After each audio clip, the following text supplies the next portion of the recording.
بسم اللہ الرحمن الرحیم۔ السلام علیکم معزز ناظرین کرام، جب قریش کے پڑاؤ سے عورتوں نے بھاگنا شروع کر دیا اور مسلمان نعرے لگاتے ہوئے مال غنیمت پر ٹوٹ پڑے تو حضرت عبداللہ بن زبیر کے تیر اندازوں نے یہ دیکھا کہ قریش ساز و سامان چھوڑ کر بھاگ کھڑے ہوئے ہیں تو وہ بھی مال غنیمت کے لالچ میں آ کر اپنی جگہ چھوڑنے لگے۔ ناظرین کرام، عبداللہ بن زبیر نے انہیں رسول اللہ صلی اللہ علیہ وآلہ وسلم کا حکم یاد دلایا، لیکن تیر انداز یہ کہتے ہوئے کہ جنگ ختم ہو چکی ہے، فتح ہماری ہے، مال غنیمت پر جھپٹ پڑے۔ ناظرین کرام، خالد نے جب یہ منظر دیکھا تو وہ نین کی پہاڑی کی طرف بڑھے اور اکرما کی مدد سے مال غنیمت سمیٹنے میں مصروف مسلمانوں پر حملہ کر دیا۔ ناظرین کرام، اسی وقت پہاڑی پر عبداللہ بن زبیر صرف 9 تیر اندازوں کے ساتھ کھڑے تھے۔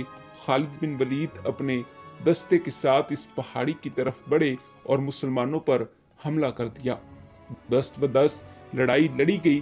عبداللہ بن زبیر اور ان کے ساتھی زخمی ہو گئے۔ ناظرین کرام، جنہیں خالد بن ولید نے اٹھا کر پہاڑی سے نیچے پھینک دیا، اب خالد اور اکرما اپنے لشکر کے ساتھ اسی مقام پر آ گئے جہاں سے مسلمانوں نے لڑائی کی ابتدا کی تھی۔ خالد آگے بڑھتے گئے۔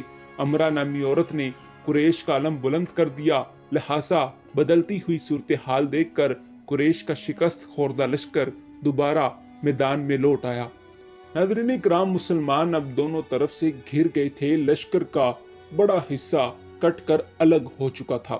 جو مجاہدین رسول اللہ صلی اللہ علیہ وآلہ وسلم کے ساتھ تھے، ان کی تعداد صرف 30 رہ گئی تھی۔ ان مجاہدین میں ابو دجانہ رضی اللہ تعالی عنہ، سعد بن ابی وقاص رضی اللہ تعالی عنہ، حضرت علی رضی اللہ تعالی عنہ، حضرت عبد الرحمن بن عوف، حضرت ابو بکر صدیق رضی اللہ تعالی عنہ، حضرت ابو عبیدہ رضی اللہ تعالی عنہ، طلحہ بن عبداللہ رضی اللہ تعالی عنہ شامل تھے۔ ناظرین کرام، جبکہ عورتوں میں ام عمارہ رضی اللہ تعالی عنہ اور ام میمن رضی اللہ تعالی عنہ آپ صلی اللہ علیہ وآلہ وسلم کے پاس تھیں، باقی 12 خواتین جن میں حضرت فاطمہ رضی اللہ تعالی عنہ بھی شامل تھی، جو زخمیوں کی مرہم پٹی کر رہی تھی۔ ناظرین کرام، ابو سفیان نے مسلمانوں پر بھرپور حملہ کر دیا تھا اور جواب میں مٹھی پر زخمی مسلمان اپنی زندگی کا آخری معرکہ سمجھ کر لڑ رہے تھے۔ خالد نے مسلمانوں پر عقب سے حملہ کیا اور مسلمانوں کو چن چن کر مارنا شروع کر دیا۔ ناظرین کرام، رسول اللہ صلی اللہ علیہ وآلہ وسلم اپنے جانثاروں کے ساتھ پہاڑی کی طرف بڑھے اور اکرما اپنے لشکر کے ساتھ رسول اللہ صلی اللہ علیہ وآلہ وسلم پر حملہ آور ہوا۔ جانثاروں نے رسول اللہ صلی اللہ علیہ وآلہ وسلم کے چاروں طرف دیوار بنا لی اور ہر وار کو اپنے سینے پر جھیلنے لگے۔ اس وقت رسول اللہ صلی اللہ علیہ وآلہ وسلم خود بھی اپنے دست مبارک سے تیر چلاتے رہے۔ آپ صلی اللہ علیہ وآلہ وسلم کمان کو اس قدر زور سے کھینچتے تھے کہ ان کے چھوڑے ہوئے تیر کی نوک دشمن کے جسم کی طرف نکل جاتی تھی۔ ناظرین اکرام، آپ صلی اللہ علیہ وآلہ وسلم نے اس دن اتنے تیر برسائے کہ رسول اللہ صلی اللہ علیہ وآلہ وسلم کی کمان ٹوٹ گئی اور آپ صلی اللہ علیہ وآلہ وسلم نے اپنی ترکش کے باقی ماندہ تیر سعد بن ابی وقاص، جن کا نشانہ کبھی خطا نہ ہوتا تھا، کو دیتے ہوئے فرمایا، سعد تیر چلاؤ، تم اللہ کی حفاظت میں ہو۔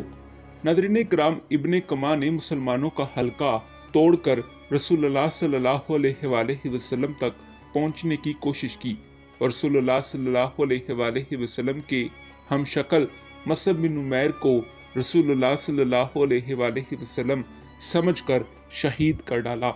ناظرین کرام، ام عمارہ نے جب مصعب بن عمیر کو گرتے ہوئے دیکھا تو تلوار لے کر کما کی جانب لپکی۔ کما نے انہیں بھی زخمی کر دیا اور پھر رسول اللہ صلی اللہ علیہ وآلہ وسلم پر حملہ آور ہوا۔ آپ صلی اللہ علیہ وآلہ وسلم اس کا وار بچاتے ہوئے ایک گڑھے میں گر پڑے، جس پر ابن کما نے نعرہ لگایا کہ کہ میں نے محمد صلی اللہ علیہ وآلہ وسلم کو قتل کر دیا ہے۔ نعوذ باللہ، اس نعرے کے ساتھ مسلمان حوصلہ ہار گئے اور پہاڑی کی طرف پسپا ہونے لگے۔ ناظرین کرام، رسول اللہ صلی اللہ علیہ وآلہ وسلم اپنے ساتھیوں کے ساتھ ایک تنگ سی گھاٹی کی طرف چلے گئے۔ اس وقت رسول اللہ صلی اللہ علیہ وآلہ وسلم کے 30 صحابہ میں سے 16 شہید ہو چکے تھے، باقی شدید زخمی حالت میں تھے۔ ناظرین کرام، میدان جنگ میں کوئی مسلمان موجود نہیں تھا۔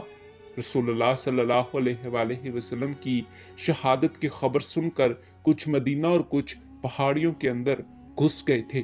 اس وقت جب ابو سفیان اور خالد بن ولید لاشوں میں سے رسول اللہ صلی اللہ علیہ وآلہ وسلم کے جسم اقدس کو تلاش کر رہے تھے، بھاگے ہوئے مسلمانوں میں سے کعب بن مالک رضی اللہ تعالی عنہ اچانک اس مقام پر پہنچ گئے جہاں آپ صلی اللہ علیہ وآلہ وسلم حضرت فاطمہ رضی اللہ تعالی عنہ کے ساتھ تشریف فرما تھے۔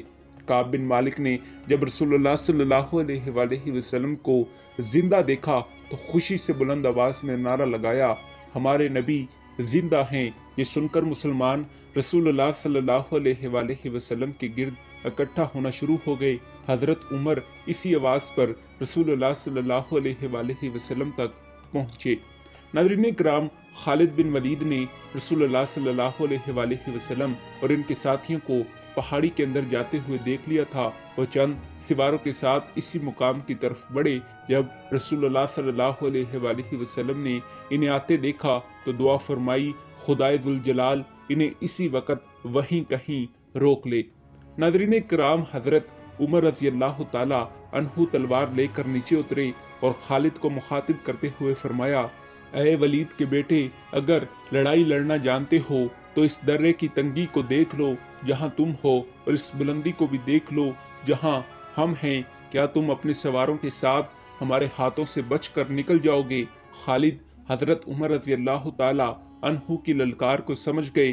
رسول اللہ صلی اللہ علیہ وآلہ وسلم کی دعا قبول ہو چکی تھی۔ خالد واپس لوٹ گئے اور اس طرح یہ جنگ ہار جیت کے بغیر ختم ہو گئی۔ ناظرین کرام، اس جنگ میں حضرت حمزہ کی لاش کی بے حرمتی کی گئی۔